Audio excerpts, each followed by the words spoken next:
24 फरवरी 2022 रसिया ने यूक्रेन के ऊपर अटैक किया और अब इस जंग को शुरू हुए 2 साल से भी अधिक हो चुका है। इस बीच यूरोपियन यूनियन और यूएसए ने यूक्रेन के सपोर्ट में रसिया को वॉर से पीछे हटाने के लिए और उसकी इकोनॉमी को ध्वस्त करने के लिए लगभग 16,000 से भी अधिक सैंक्शन लगाए, जिससे रसिया के करीब 125 बिलियन डॉलर के एसेट्स को फ्रीज करने से लेकर इंडिविजुअल इकोनॉमिक वीजा और तरह तरह के डिप्लोमेटिक सैंक्शन शामिल है। लेकिन इतने सारे सैंक्शन के बावजूद रसिया न सिर्फ आज स्ट्रांगली खड़ा है बल्कि लगातार ग्रो भी कर रहा है। IMF की रिपोर्ट के हिसाब से 2023 में रसिया के जीडीपी में 3.6% के ग्रोथ देखने को मिली। रसिया एक तरफ वॉर लड़ रहा है और दूसरी तरफ उसकी इकोनॉमिक पहले से भी तेजी से ग्रो हो रही है। ये बात अमेजिंग भी है और शॉकिंग भी। लेकिन ये सब करने में रसिया सक्सेसफुल कैसे हुआ, इसी टॉपिक पर आज हम डिस्कस करने वाले हैं।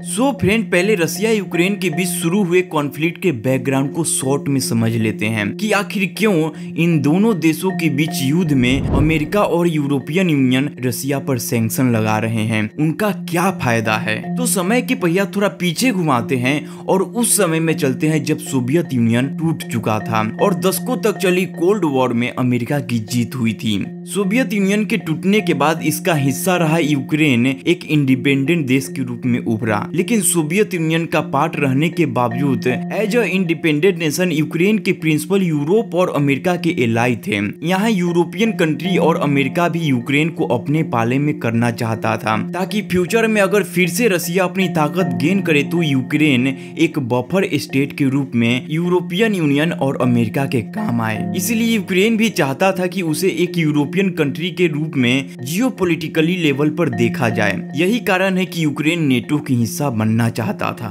नेटो को लेकर रसिया के कुछ कंसर्न थे। रसिया का मानना था कि अगर नेटो का ईस्ट वर्ल्ड एक्सपेंशन हुआ तो रसियन स्टेट की सिक्योरिटी पर खतरा बढ़ेगा। इसलिए रसिया यूक्रेन की नेटो में शामिल होने की इच्छा को लेकर बिल्कुल भी खुश नहीं था। इस बीच यूक्रेन में कुछ ऐसे हिस्से हुआ करते थे जहां रसियन बोलने वाली पॉपुलेशन काफी ज्यादा थी। ये हिस्सा थे क्रीमिया और डोनबास। साल 2014 में रसिया ने यूक्रेन से नाराजगी के बीच इन एरियाज पर एक अनरेस्ट फैलाने वाले अटैक कर दिया। इस अटैक का बहुत बड़ा रीजन क्रीमिया के स्ट्रेटेजिक लोकेशन और उसके पोर्ट्स पर एक्सेस पाना माना जाता है। तब से लेकर 2021 तक रसियन यूक्रेन के बीच चले इस कॉन्फ्लिक्ट में 14,000 से अधिक लोगों ने अपनी जान गंवाई थी। लेकिन यूक्रेन अभी भी नेटो से जुड़ने के फैसले पे अड़ा था। इसीलिए यूक्रेन के प्रेसिडेंट वोलोदिमीर ज़ेलेंस्की ने यूएस के प्रेसिडेंट से ये डिमांड किया कि यूक्रेन को नेटो में शामिल किया जाए। लेकिन रसिया लगातार डायलॉग के जरिए यूक्रेन को नेटो में शामिल न होने का संदेश दे रहा था। रसिया के प्रेसिडेंट व्लादिमीर पुतिन ने कहा भी था कि वेस्ट यूक्रेन को कठपुतली की तरह इस्तेमाल कर रहा है। इसके बाद रसिया ने यूक्रेन को इवेड कर दिया, जिससे उसकी इकोनॉमी पर बहुत बड़ा निगेटिव इम्पैक्ट देखने को मिला। रसियन ओलिगार्ड्स के जितने भी डॉलर डोमिनेटेड एसेट्स थे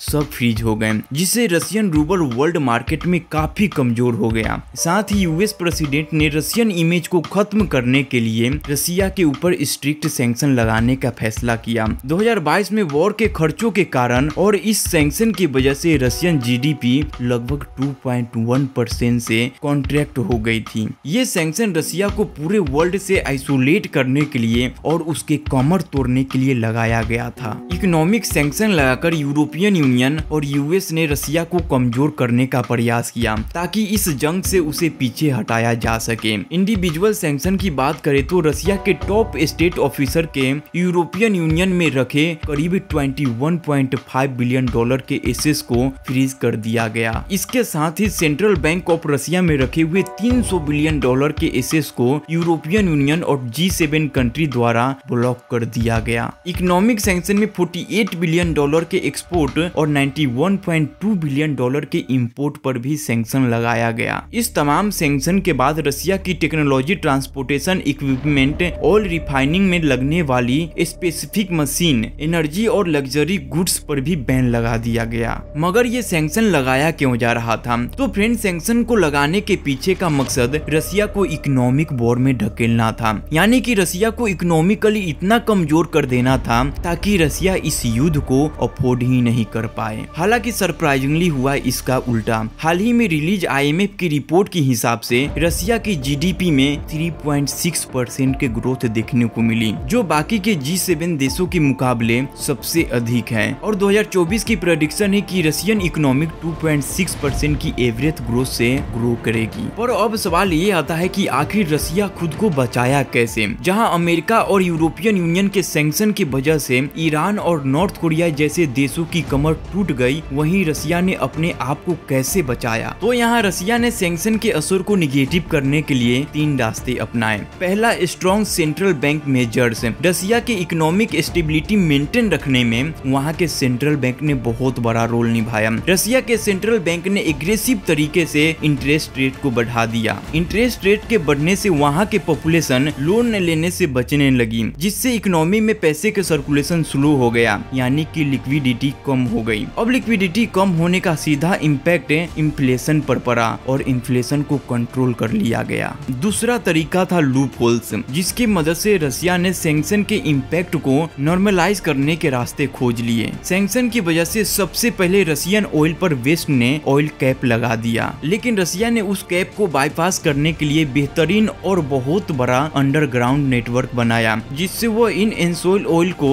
वेसल्स की मदद से बहुत ज्यादा सेल कर पा रहा था। तीसरा था इंटरमीडियरीज का यूज करना और डुअल यूज गुड्स मंगाना। डुअल यूज गुड्स ऐसे सामान को कहा जाता है जिसका इस्तेमाल सिविलियंस और मिलिट्री पर्सन दोनों कर सकते हैं। रसिया के लिए टर्की, चीन, सर्बिया, बुल्गारिया और इंडिया जैसे देशों ने इंटरमीडियरीज का काम किया। इन देशों ने रसिया को सामान बेचना जारी रखा और साथ ही डुअल यूज आइटम जैसे कि माइक्रोचिप, कम्युनिकेशन की इक्विपमेंट, इलेक्ट्रिकल आइटम्स, ये सारी चीजें भी बेच रहे थे जो मिलिट्री पर्पस के लिए यूज किए जा सकते हैं। रसिया ने कहीं न कहीं कुछ अच्छी स्ट्रेटजी के जरिए खुद को स्ट्रॉन्ग किया है, लेकिन इसके साथ ही रसिया को इंडिया और चाइना जैसे कंट्री का भी साथ मिला है। एक समय तो ऐसा था जब रसिया इंडिया का लार्जेस्ट ऑयल सप्लायर था। तो फ्रेंड्स, रशियन इकोनॉमी को बचाने में इंडिया और चाइना का बहुत बड़ा हाथ। अब फ्रेंड्स, आपको क्या लगता है? आपका जो भी ओपिनियन हो इस वीडियो से और रसिया यूक्रेन वॉर से, मुझे कमेंट में जरूर बताना। और अगर आपको ये वीडियो पसंद आया हो तो एक लाइक जरूर ठोकना और ऐसे ही इंटरेस्टिंग और इन्फॉर्मेटिव वीडियो देखने के लिए ऑन स्टॉप फैक्ट को भी सब्सक्राइब कर लो और बेल नोटिफिकेशन को ऑल पे सेट कर लो। As always guys, don't believe blindly, take curious, keep learning and keep growing.